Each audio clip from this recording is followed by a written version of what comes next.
Annabelle, May 18th, 2023. I take out the invitation again. Its creamy, thick card with embossed lettering somehow more impressive than the first-class plane ticket to the Bahamas. There are a few minutes before my taxi arrives for the airport, so I sit on the velvet armchair by the window and study everything once more.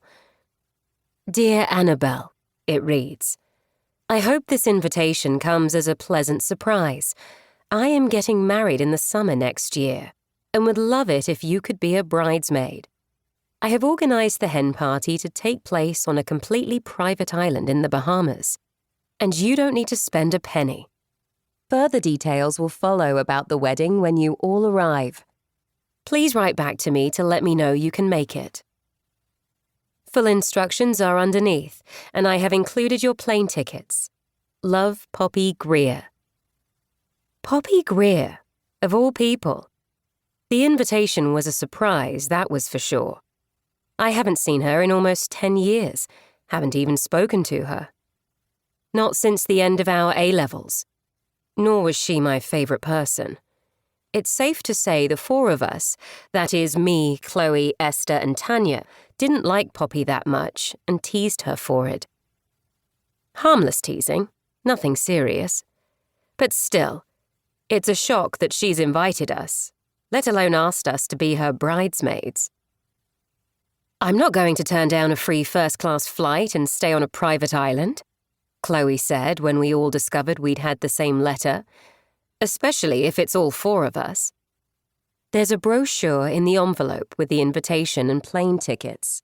The island is called Dead Man's Bay, an ominous first impression but easily forgotten at the sight of the clear ocean water.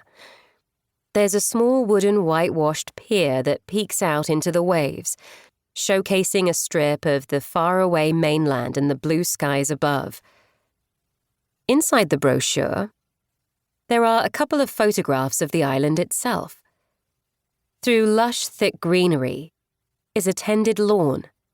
Palm trees are dotted about like street lamps, some curving and others rod straight, bound together by hammocks, and a fire pit sits in the middle, surrounded by deck chairs.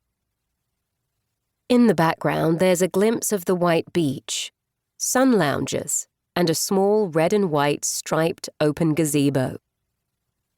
The beachfront home, the biggest accommodation ahead of 4 tiny huts at the rear of the island, is hidden behind 4 large palm trees that fight for space. A small single-story white building with pink windows and a pink front door. Next to it, almost out of sight, a decking area, complete with barbecue. It wasn't hard to say yes. I didn't even have to change any of my plans. I had none, and I don't work. Andrew, my husband, didn't have a problem with me being away for 4 days either. The other 3 all have jobs. Esther Driscoll is an investment banker at a top firm and had to beg, borrow and steal to get the time off. She's much more serious than the rest of us. Even when out of work, she's constantly on her phone, responding to emails. It's a far cry from the wild spirit she was at school and university, always the last to leave a party. But I know her mother got her the interview for her current job and she feels under a lot of pressure to perform, although she'd never admit that to us. The last one to leave a party these days is Tanya Eversham, but that's because she's the one who organizes them. She's an events planner, from arranging celebrity features to high-class birthday parties. When she first started, she used to invite us along to whatever bash she'd put together that night, guaranteeing us free cocktails and the ability to rub shoulders with the social elite. There's a certain charm to Tanya. She can capture a room's attention and thrives on it, always leaving people wanting more. Tanya's events were the social occasions everyone put on their calendar, until they suddenly weren't, a few months ago. Tanya stopped inviting us to parties, and we stopped hearing about them, though that hasn't stopped her throwing them, and she seems busier than ever. She and her boyfriend Harry, a professional bodyguard to a politician, bought a place.